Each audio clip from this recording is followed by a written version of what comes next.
Welcome to Leapcast. I'm your host, Dr. George James. Leap stands for leaders, entertainers, athletes, and performers. And I'm on a journey to connect with high achievers and highlight their unexamined human moments. Tune in to learn how these high-achieving Leap individuals were able to reach their greatest potential, face their most difficult challenges, and embrace the human moments that helped them along the way. If you want to get the episode highlights directly in your email, then head to theleapcast.com right now to subscribe. All right, welcome everybody. Welcome back to Leapcast. My name is Dr. George James. Leapcast stands for leaders, entertainers, athletes, and performers, where I'm on a journey to explore and learn more about human moments, the ups and downs that we experience throughout life. Today, I have a great guest joining me for a wonderful conversation. We have three-time NBA champion and current Philadelphia shooting guard, Danny Green. Welcome, Danny. Appreciate you being here. Thank you, man, and congratulations on your launch, man. It's a big deal. I can remember back to my first day of doing a podcast. I was in a basement, in a classroom. So, yeah, you're light years ahead above me, man. Like light years ahead of me right now. Well, I appreciate that. I guess I'm in good company, right? To be along with you and your podcast, which we'll talk a little bit about, and mine. And actually, I'm excited, man. Just being able to help people think through some of their ups and downs, life journey by hearing stories like yours. So one of the ways we like to start is something called the Leap Story, which is our way of just learning more about your journey. And so right now you've been in the NBA, and you'll tell us for how long, but I know it's been for a minute. But how did you get here? Tell us a little bit about your journey in your career. I mean, I wish I could say it happened overnight, but it didn't. It was a roller coaster ride, and it was a very long one. So I've been in the NBA now. This is year 13 for me. I was drafted the second round in 2009, where my first year as a rookie, I didn't play much at all. So I didn't get in the rookie, sophomore games or play All-Star weekend. Didn't get I got a lot of experience of playing in practice, but none on the court as much. And after my first year, I was cut. So I was kind of halfway out the league, did D-League for a little while. I was there for a couple of months. I was at home for a couple of months. So my journey is a long one. And then I got finally called up to San Antonio at the end of the year that year. Didn't play much that year either. And then that summer was the lockout. So I ended up playing overseas. So the journey continues. And I learned a bunch over there. Had to come back. I had to figure out a way to make the team again. But San Antonio had my rights. Made the team and got lucky to where unfortunately somebody got hurt in our team. And I got an opportunity. I took advantage of the opportunity, and next I stuck with the team. I started playing more minutes. And as the team got older, they had to limit some of the older guys' minutes, so it put me in a position to be able to start. And, won some big games there. And finally, I got the opportunity because I could play defense in the floor, not offense. But then once they saw that I could shoot the ball, I got more of an opportunity to play more minutes. And I was there for about 7 and a half seasons.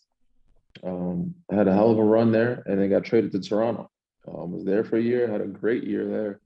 I got a chance to win one. And then I wasn't traded, but I was a free agent after that summer, and I was able to sign to a team where my choosing. I was lucky enough to sign in LA to have another unbelievable year, even though COVID hit, we had the bubble. But we made it worth it of being stuck in there for that long, and we got a chance to make something special happen and win a championship in the bubble as well. And then was traded ultimately twice to Oklahoma City and then to Philly, where I'm currently now for my second year.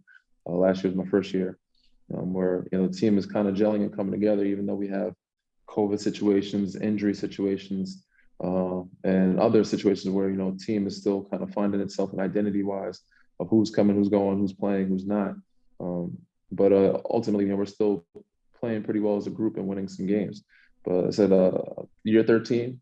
Wow. Hopefully have a couple good more left in me. But every night is a fun one and challenging one at the same time. But I think this team, this group is stepping up to the challenge and trying to please our Philly fans. I like what you just said is like, I think sometimes we won't realize that, we'll see, players like yourself and others in the league, we'll see that you won a championship. And I think a lot of people could just maybe assume like it's just easy, right? Like you said, overnight. But your journey was not easy. I mean, like you talk about being, drafted the second round. And we know there's a lot of dudes that get drafted the second round and they don't make it 13 years. No, they don't make a team usually. A lot of those guys have to make the team, and they very rarely last, a couple of years. Some of those guys don't make the team even that year. Some guys get sent overseas. So there's a lot of stipulations. And even with the people said the overnight thing, I go back to that. Yeah. People think like, when you get to the playoffs or the finals on the court, when guys make big shots or miss shots, they think that, we're not hard on ourselves, we're not critical of ourselves. So those things don't just happen overnight. We put in thousands of hours and thousands of shots to prepare for those moments that we make big shots or even miss big shots. So there ain't nobody harder on us than ourselves. Ain't nobody more excited or happy or more prepared for that stage because of the time that we put in, not because we're just talented and gifted, but because the things that didn't happen overnight that we had to do each night and night out to work on our craft, put in 10,000 hours plus to be professionals at this thing. Yeah, I'm glad that you mentioned the 10,000 hours, right? Like I know that lots of people have said it, but I think I read in one of Malcolm Gladwell's book where he talks about like the 10,000 hours, where that's like that level of expertise, right? Where I know I've been doing Mhm. this now going on like 20 years, and I'm close to probably like 20,000 hours, right? And you've been doing this for a minute, like you put in 10,000 hours plus, right? Experts in your Mhm. field, like you said, you put up shots that nobody sees, right? You've made shots and missed shots that nobody knows about, but that's the work that it took. And how did you then navigate the moment of like being drafted? Let's even the early years, being drafted Mhm. and maybe not making the team. You said you were home for a minute, right? Like how did you stay focused then? I was at home. I was at home for about 2 months. It was the first time that I had been home and because you leave for college as a youngster, you don't get to spend Thanksgiving or Christmas with your family like that. You might get a couple of days here, you might get a couple of days there. There is no winter or spring break. So I was obviously in NBA the year before that. So first time being home for Thanksgiving and Christmas for me, and watching my other teammates play and my other peers and guys that I played against playing the NBA, knowing and feeling like I belonged, just keeping that chip on my shoulder, just staying prepared and working out every day and hoping for the opportunity. Obviously it's not easy to stay focused. Obviously back then also mental health and depression wasn't as big of a thing Yeah, or focused on as much. But I believe, there was a depression mode for me. I mean, I don't know if I wasn't clinically, they wouldn't give right. me the real symptom, I wasn't diagnosed with that. But if I had to say, for me, that was depression mode for me, and I had to kind of lock in. I would, just be stuck and stay in the house, sleep all day, and just work out when I could. Outside of that, I wasn't really seeing anybody, I wasn't hanging out, I wasn't doing anything. But that's the only way I could keep myself, focused. But I was supposed to go overseas because the lockout was coming. I decided not to because I wanted to play in the G League and felt I was close. So I had to wait to get a letter of clearance to play in the D League, which is now the G League. Yeah, So it took about 2 months. It took a while, and I finally got cleared. And I was just so happy to play. The G League back then, it's still a grind now, but the G League back then, it was a grind. yeah. And I talk to a lot of my young guys now, and they're like, "Oh man, it's rough, man." I'm like, "Yo, believe it, 10 years ago it was way You don't worse." even know. So you have a pretty good. You have no idea. I mean, I think something you said earlier is really important because, like, when we talk about sports and mental health and sports and like even depression, like you said, we're just starting to have some of that conversation. And when you go back to the early part of your career, if you were to say like, "Hey, I'm depressed," which is normal, like if anybody Mhm. loses their job or is out of a job for a little bit, we're gonna be sad. We're gonna be in our feelings. We're gonna feel some type of way. That's just human. But like as an athlete, that you wouldn't have been able to say that at that point.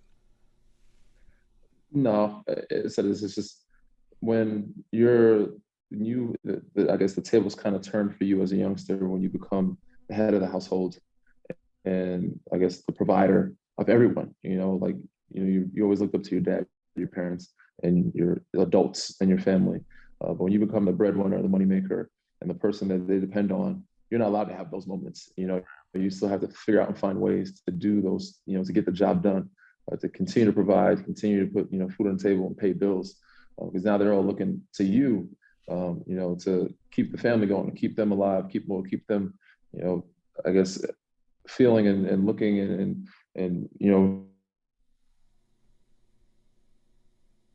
spoiled. So you know Yeah, I think like, at this point, like keep I would just, enjoying their life. But yeah, I think I lost you for a second, oh yeah, but yeah. we're there.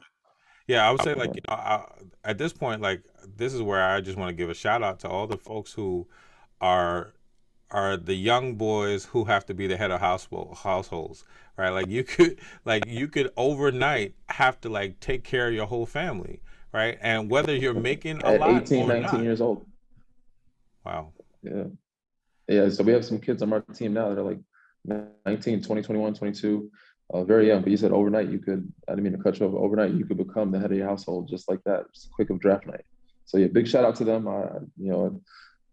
I really admire because I said I could imagine me, even though I was still young when I came out, but I did 4 years of college. But I could imagine myself being at 19 trying to be that. Right, right. I mean, it's a lot, right? And so, and I think once again, we can put so much on people we look up to, admire athletes, where we just say like, "Oh, come on, deal with it or suck it up." But like, no, anybody in that situation, and I know folks, right? I know folks where they might have grew up in a single parent family, or they were the oldest of the siblings. They're the one that had to get a job, and overnight they had to take care of somebody or take care of the family. It's a lot of pressure, and it can be intense. So, I hear how like you were able to like to push through and manage some of that, and I know that like you said earlier that you're probably someone that can give advice to those who went through overseas or the G League, because like you said, it wasn't always like, I mean, baseball had the minor leagues, football, like you could maybe go Canadian League, but basketball, that the G League never always felt that closely connected to the league, and it felt like it was a bigger jump. So how did you manage all of that? Oh man, I said I'm naturally a positive person, so being at home kind of made it easier for me to adapt and adjust, just to be happy to be playing. So just looking at it in a positive light, even though it was a grind. And after a while, I was like, man, I gotta get out of this hole and find my way back some way somehow. But just kind of cutting, scaling back on things that I needed, and it wasn't that much. I'm a very low maintenance guy. As you get older, you start to learn more. You also tighten your circle up more, who you can trust, who is around for you, not just when the spotlight's on you. But yeah, just kind of micromanaging the small things and making sure things don't you know steer your focus, um, things that you don't need, things that you don't want, the people that you don't need around you.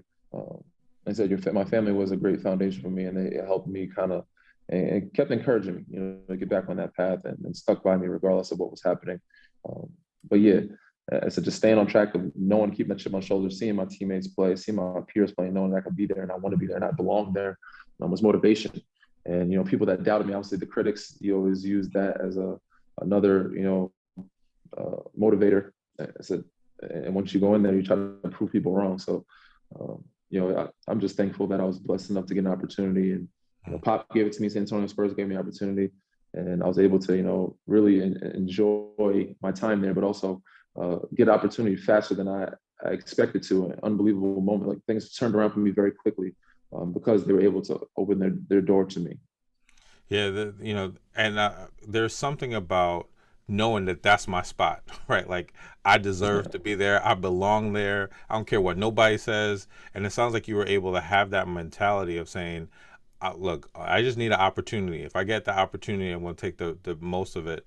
And so when you did get that, when you said Pop put you in and gave you that opportunity, did did you know like that was your moment, or did you feel like that was going to be an opportunity for you? Yes, I think we all know because I mean, mind you, you never know when you're in the NBA. Like when you're one of those guys at the end of the bench or signed as a 10-day, or you don't expect to get it, you know. But Pop is notorious for throwing guys in the fire right away, just to see what they can do, see if they're ready. So as soon as you get there, he just threw me in there. I'm like, oh, okay. But even before that, this goes back to my rookie year when I didn't play at all. So when I wasn't playing at all in Cleveland, I got a chance to play with LeBron, Shaq, and those guys. All I did was work out every day. I knew I was going to play. I would be in a suit most games, but excuse me, I would lift every day. I would run every day, do conditioning, shoot, work on my ball handling, work on every aspect of my game. So when it came, I'd be ready. Did the same thing in the D League, which is now the G League.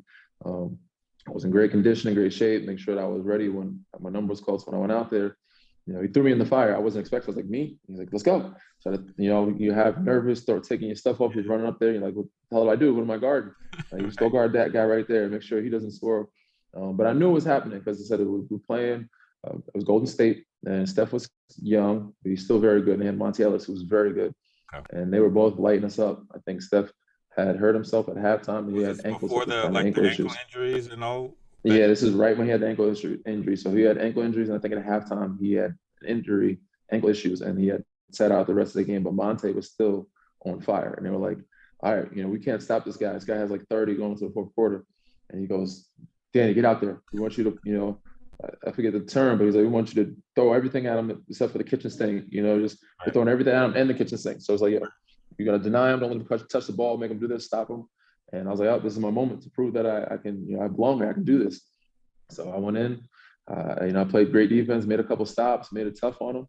And then next, I went from playing, five no minutes a game to playing like 5 to 10 minutes a game. And then, started playing better defense and actually making some shots and playing from, steady 10 to 15 minutes a game. And then, 25. And then, later on down the line, said our guys are older and they're like, limited minutes. Like, oh, we have to start you and bring Manu off the bench. So I was very blessed and very lucky That's to be able awesome. to have a coach like that to throw his guys in the fire and give the opportunity to guys that are given 10 days. And I definitely want to come back to Pop because I've heard so much about him. But when I know when you got in that game and dude was on fire and you had to guard him, how many points did he score after that? I don't know this answer. I know he got a couple of baskets. I think it was like maybe like six, maybe like three baskets, but it was a fourth quarter and I made like two or three big stops. I stopped him a couple times. I stopped him a good amount of times. He might have scored two or three times, but when it counted, I think I got like two big stops in the fourth quarter. Nice. It was so long ago, man. It was a while ago, and I said it I, just but towards it the end sounds of like that year. that was Yeah, that it was a moment for big. you. It was the moment. It was a big statement moment to be like, all right, he belongs here type of moment.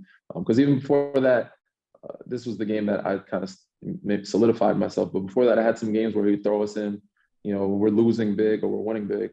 And I showed that I could do a little bit of things here and there. We played Portland. I was playing Brandon Roy. I played really good defense. And he's like, okay, we made a little run in the second group. Just certain instances like that. I remember playing against certain guys. And he was like, okay, but this was the night where I was like, all right, we're looking for a two guard with Manu, being out. Somebody's hurt. Manu's hurt right now. And we had some guys there, but they weren't able to play the defense and stop those guys. Like, we got to throw them in there.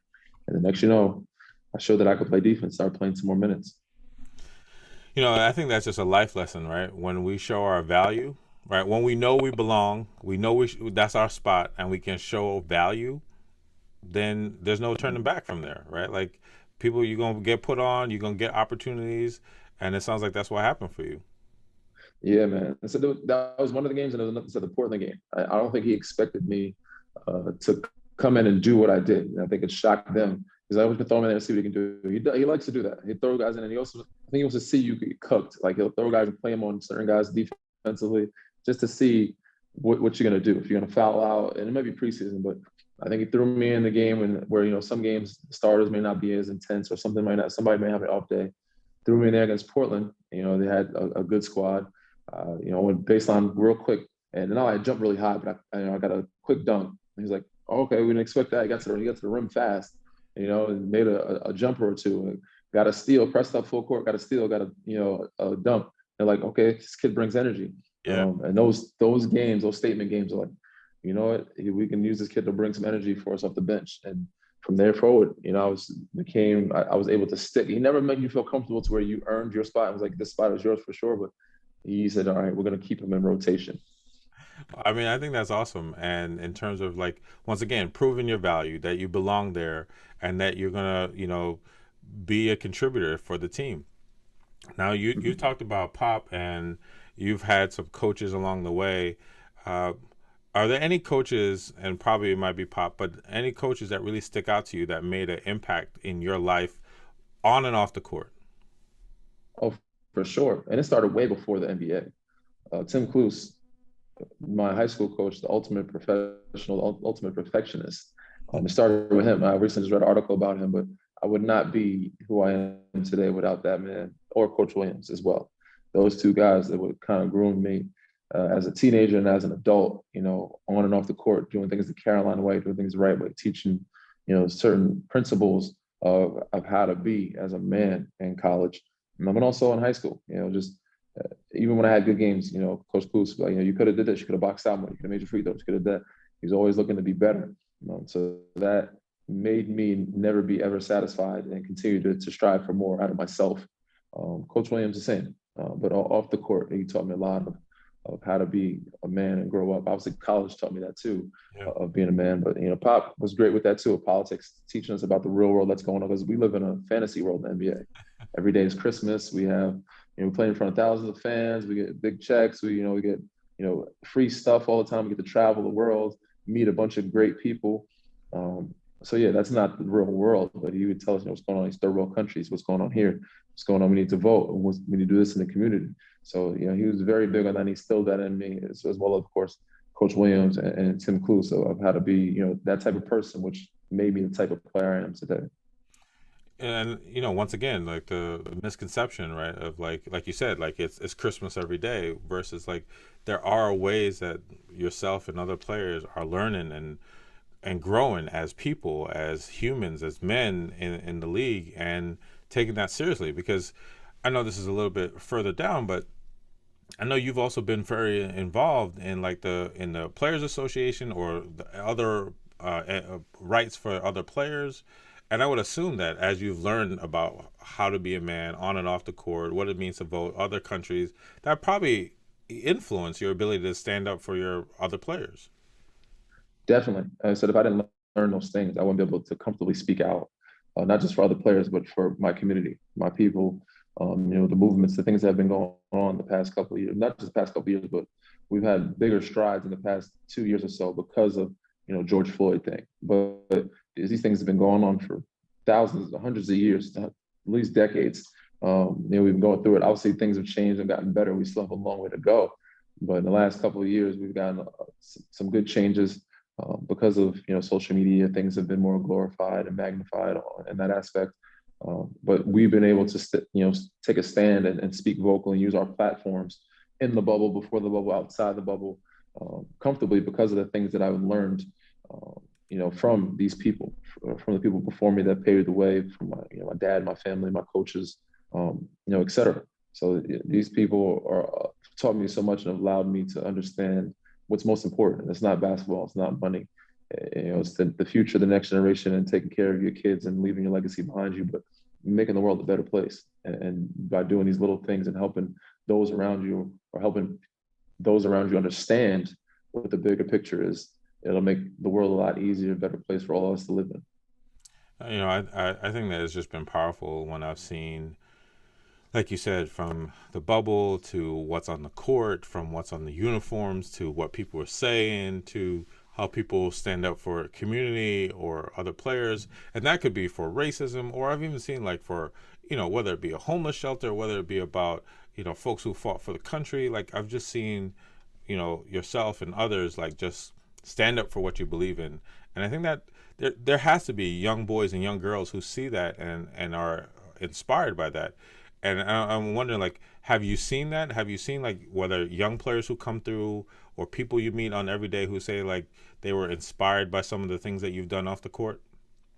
Oh, plenty, man, and that's what makes it beautiful to see. Not just the basketball aspect. Obviously, I have camps every year with kids like, you inspire me to play basketball, so I mean, inspire me to do this. That's great and all, but the more important thing, and it even goes as far as our young guys in our league. They're way ahead of myself and my class and the guys before us, before me. When they were younger, they weren't doing those type of things. When you see Donovan Mitchell, Jamal Murray, those guys only were in the bubble. They're only a couple of years in. Them stepping up and standing out and talking and speaking, and the rookies at 19, 20 years old, 21 years old, to be able to know these things and to be aware. Because when I was that age, I was oblivious. I had no idea what the hell's going on. But for these young kids and these young stars, because they're more inspirational than anybody, they're speaking up at that young of age. It just goes to show you how much that imprint that Melo, Bron, all those other guys that are older have put on them, and for them to speak up and to feel comfortable, to talk about what they believe in. So it's great to see within our league. It's great to see within colleges. It's great to see within high schools and high school kids even doing it as well, and seeing kids in the community put things together to try to make their town, their city, their high school area better. and you put together whatever Thanksgiving drive, Christmas drive, or whatever maybe to give back to you see videos of kids buying sneakers for other kids just to make them feel better. That's beautiful to see. Back in the day, the world was a lot tougher place. You'd see a lot more bullying, a lot more fights and beating up. Now you see a lot more love being spread. I mean, I do think that it's great, and it made me think about what we talked about earlier. Like, you can become like the head of your household, the one who's responsible, right? But also like in maybe social responsibility, right? You could be that young boy, you could be that rookie, but because of maybe what you say or what you do, you can be that person on the team that inspires your teammates or your community and other people. So I think that's really cool. And when you mentioned about sneaks and giving out sneaks, like I grew up in a day where like if you step on somebody's sneaks, there's gonna be an issue, Yeah, right? yeah. People wasn't giving out sneaks, right? Versus like and so that's a long way that I guess we've come with all of that. You've done a lot in your career, and I actually saw that you won a championship in college, and then with Pop you won a championship, and then you mentioned at Toronto, and then in LA, and so like you know maybe some people might say you win wherever you go, or you've been winning a lot, and I've I been wonder very like blessed, man. what's that like for you? Like what is it like to win a championship on all these levels? It's been unbelievable, man. So I've been very blessed. I've been very fortunate. I've been lucky. Um, Obviously, but the preparations have been put in, and not just with myself, but with my teammates. And I'm not saying like I did it. Of course, I didn't do this by myself, but I did put in the work with my teammates to get us all on a level, and we all, to be on the same page, to have that chemistry, to be able to do something special together. I said I've been lucky in a situation with college. I had a great group in San Antonio. We had a lot of great groups. I was able to win one in LA and Toronto, and I would love to, win one with Doc. That would be amazing, man. And we had some great groups here. I think we're gonna come together and hopefully do something special. But at the end of the day, if we don't, it's still family, it's still a brotherhood, it's still a special team to me. But I said I've been unbelievably blessed. I've been unbelievably fortunate to be able to experience those things, and find winning culture and be a part of winning culture is most of my career. Knock on wood, hopefully continue to stay that way. Hopefully I continue to play for some more years and be on some more winning teams. But that can change the blink of an eye. You can be traded the next day, tomorrow, or the morning. You never know. But I've been very fortunate and very blessed. And so, with that, what would you say has been your greatest experience as a professional basketball player? I just think there's so many, man. It's hard to put one So, all right, at give the me two. top. Give Obviously, me two that you like. obviously winning, and obviously going through the trenches of winning uh, makes it that much sweeter. When you go through a bubble in a COVID year of going through that much, mentally, emotionally struggling, and to win, it's so gratifying. Yeah. Even said the other ones, it's hard to say one is better than the other, but experiencing that with those teams, with those teammates, with my brothers, people I call family, the best experiences I can't put one, but all of them, all the battles from playoffs to regular season, even when we're off the court, to get a chance to hang out. Um, that's what I treasure the most, man. Is just me being a part of the team and sharing locker room with guys that I watched when I was a kid. I watched Timmy, Tony Mono when I was in middle school and high school. Nice. I've watched LeBron since I've been in college and high school. So I've watched them. I watched a lot of these guys. Shaq, I watched these guys, and I got a chance to play alongside of them, and win with some of them. So to be able to do something special like that with guys that I've grown up with and played with or played against most of my career, share a locker with them and have share these stories. I'm able to share those stories to our grandkids, later on. The memories I hold dearest to me. Yeah, I think that sometimes, I mean, if you play sports or been in sports, I think you get it.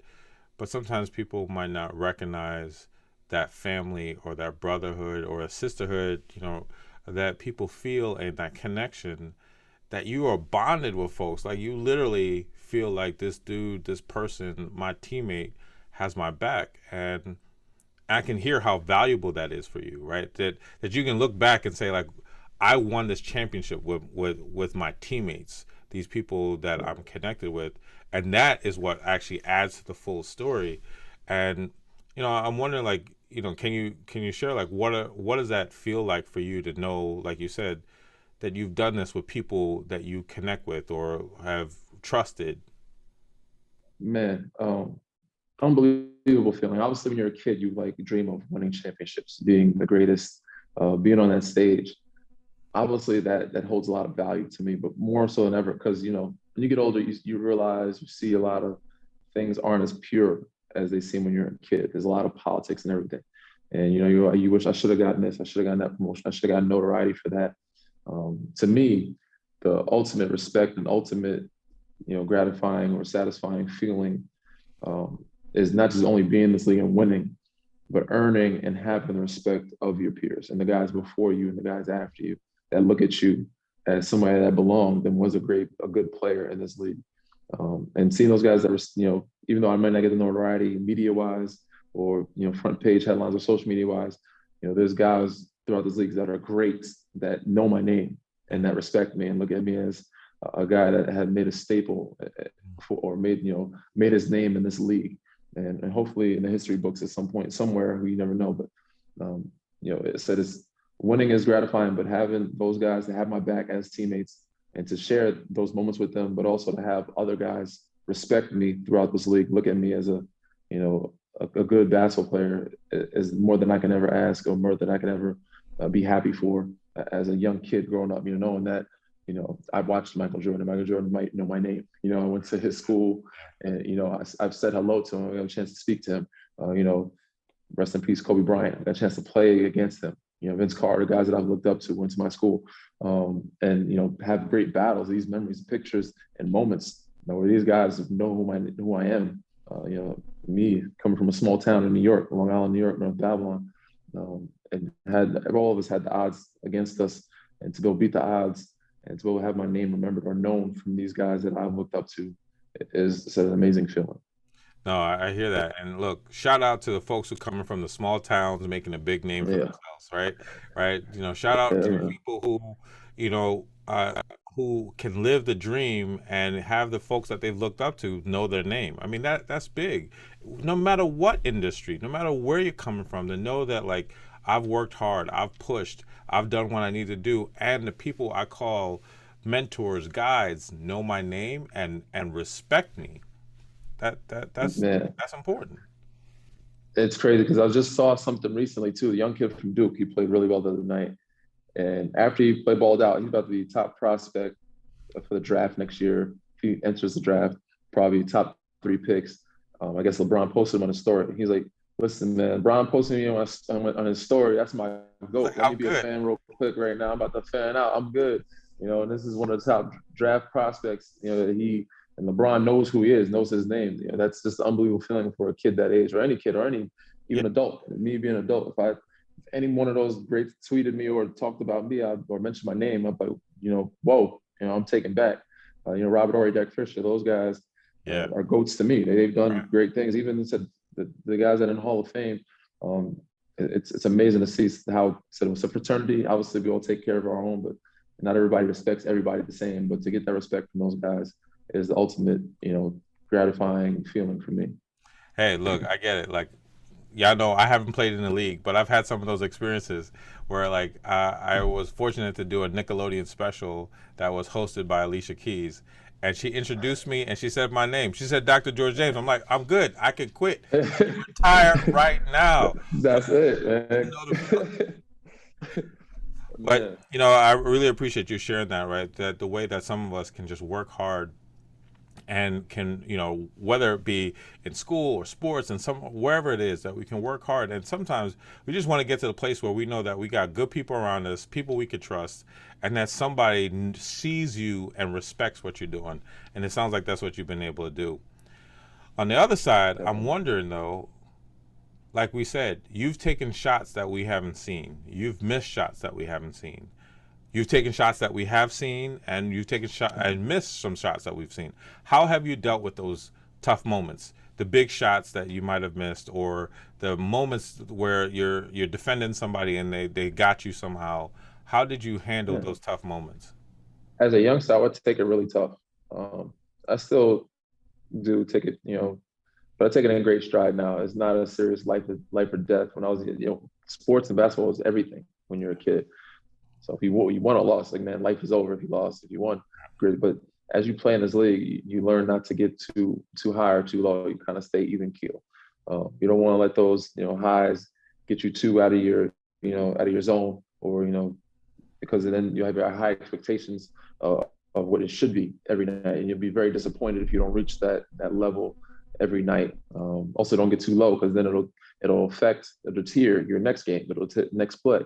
Um, so just staying in the moment, embrace the moment, but also not allowing emotions to take over too much of what the end result is. So yeah, now as I'm older, it's just a basketball game, but I do compete. I do love to win. I do not want to lose. Obviously, I've taken some big shots. I've made some big shots. You celebrate those. You take some big ones. You take it on the chin. When you lose, I missed a big shot, but you learn from it. And as you get older, you take each one of them as learning lessons. And as I've gotten older, I've learned to, not shy away from it, but attack it head on, and to just be open about it and not try to hide from it, whether it's big or little, small, wins or losses. Take the losses on the chin, take the wins, and not be a sore winner. Be a professional about it. But all of them are learning lessons, life lessons, man. And I've learned to grow from those experiences and to be better. And when that next moment comes, I'll be even more prepared for it, and hopefully, make the next one if I did miss the one previous. But yeah, you're gonna every shot you don't take, you're gonna miss. But I'm never not gonna shoot the ball. I've learned to not let the last shot affect the next shot. Whether I miss it or not, whether it's air ball or not, I don't care. I'm gonna shoot the next one confidently, believe in myself that it's going in. And not everybody can do that. It takes years of practice. It takes years of losses. It takes years of failing. And taking a lot on the chin. So, I've learned from those, but I'm not going to think too much about the last one, and I'm not going to think less of myself if I do miss them. So I'm going to continue to shoot them, and I'm going to continue to take them confidently. I think that's a really great life lesson, right? Like the start of like you said, right? Like if you don't shoot it, you're not going to have a chance to make it. If you don't try it, you're not going to have a chance to get there. And part of this is that self-talk, right? Like it sounds like as you've matured in your own life and in playing ball, that you're not like getting like down on yourself as maybe you used to, right? And probably a lot of people would. Over time, you've like, you know what? Like it happens. You're going to miss a shot, or you're going to miss something that you really want, but then there's also times you're going to make it, but you've got to keep going at it, which I think is really great that you've been able to do. So I have some questions I usually ask people near the end, but before I get there, so how did the Green Ranger? How did that happen? Like, where did that come Oh from? man, I wasn't a big social media person. I was kind of old school, just stubborn in my own way. Nah, I'm never gonna do. I don't do all that type of thing, man. I'm not. Everybody's When I was in college, everybody's doing Twitter. Then Instagram kind of came out a little later, but I was like, no, I don't care to get Twitter.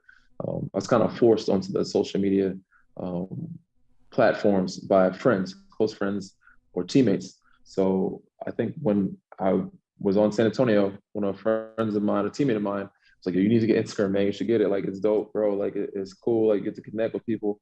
I'm like, man, I don't know about all that. It's like, Facebook is cool enough for me. There's already too much going on Facebook and Twitter. I think I might have got Instagram before Twitter. I'm not sure. I got Twitter, I think when I was overseas, maybe. But I got Instagram. And I think during that time, I was like, I need a name. He was like, yo, I think J. Cole had a song out with Lil Wayne, it's called Green Ranger. And because of the song, we used to listen to it and rap it all the time, every day. And that's when he would, call me. So he's like, we're gonna give you, we'll give you that name, Green Ranger. That's you right there. So that's how we started social media, and it kicked off that way. And then from there, everybody took that to being me being the actual Green Ranger, or Nice. thinking that, but it was literally given to me from a teammate. No, I like that. Right, right. Hey, as they say, we all have to have our origin story. So that works. I like that. What would you Yeah. say? Like, I know we've talked a lot about basketball, even like being socially responsible and active. What about like outside of basketball? What are the things that you enjoy? What are the things that you like to do, or even inspire you that has nothing to do with basketball? Well, for me, movies. I'm a big movie buff, so movies inspire me. Hopefully, one day I get a chance to be behind the scenes on a movie set, learn production. But I've been watching movies since I was a kid. My dad was a big movie buff, Cool. so acting, producing, all those things would be great. Obviously, when I'm done playing, maybe commentating, stick around the game, TV analyzing. Um, but within the community, I want to learn the cities that I'm in, that I play in.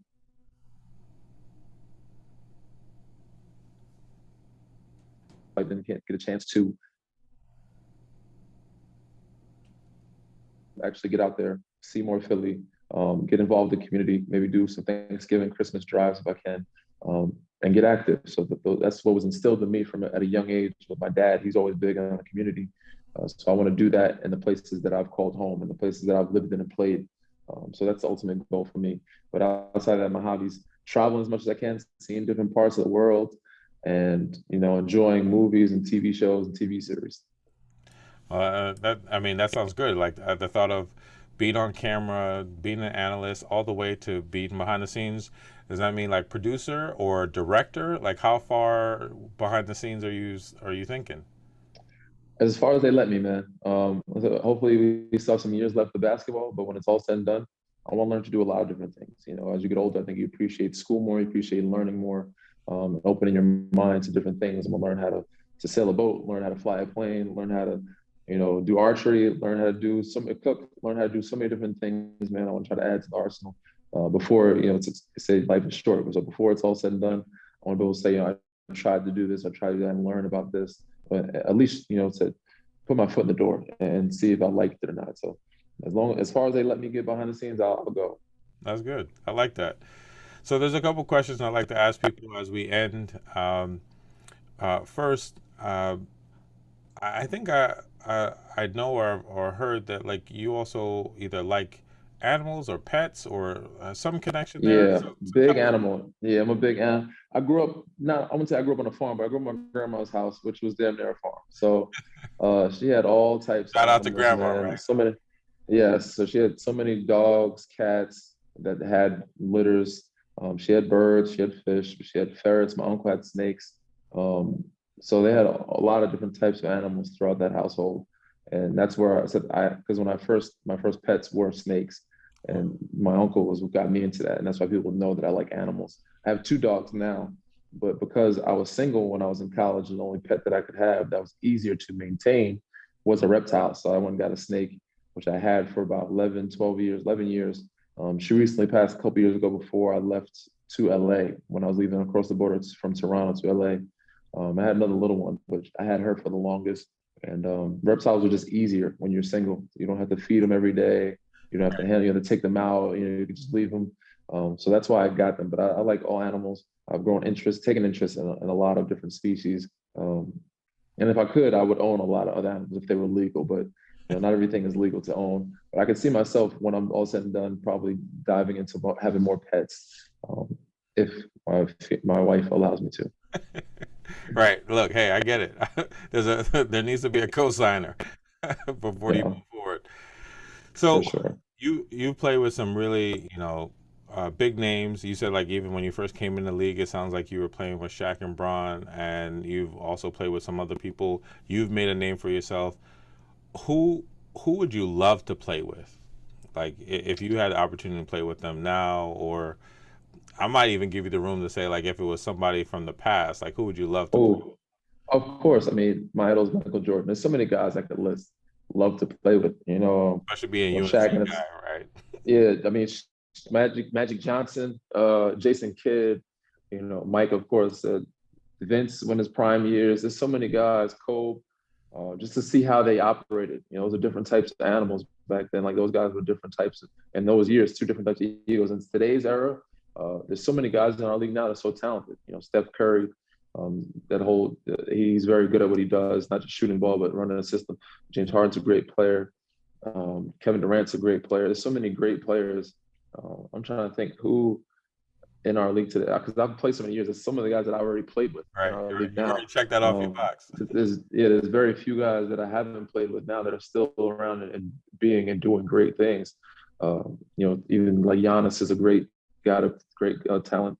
But there's so many talented guys, man. I respect everyone's craft, and they're just that much harder to guard. But being able to play against those guys throughout most of my career has been fun. That's what I like most, the challenge, taking on it, because I don't want to join with forces, but I love to night in, night out, challenge myself to compete and defend those guys. But it would be amazing to be able to play with them. I mean, obviously, the old heads, the old guys now before my time, the Magic Johnson, Isaiah Thomas, the Larry Birds, certain teams, certain players, even Dennis Rodman, see how he operated, even Dennis is more smart than a lot of people realize, man. For sure. And David Robinson before, him and Timmy, Twin Towers, and see how that operated. But there's so many different teams and so many players that I watched growing up that I love the game that I would love to play with, and unfortunately I don't get a chance, the opportunity, but I do get the opportunity to meet a lot of those guys, and shake their hand, say hello, and tell them how much I admire the game. They tell me how much they've watched me, which is amazing. And to continue to play against the guys and play with some of those guys that I've admired in the game today. I've been able to check those boxes off. That's cool. And I guess there's always 2K, right? That would be the way to be able to get that. Yeah, if I was a gamer, yeah, I stopped playing video games a while ago. My brothers play video games. I stay away from the games now. So tell us, what are you doing now? What are you involved in? Obviously, you're playing for the 76ers, but outside of that, what are some of the things that you're doing? I know that you have your own podcast, Inside the Green Room with Danny Green.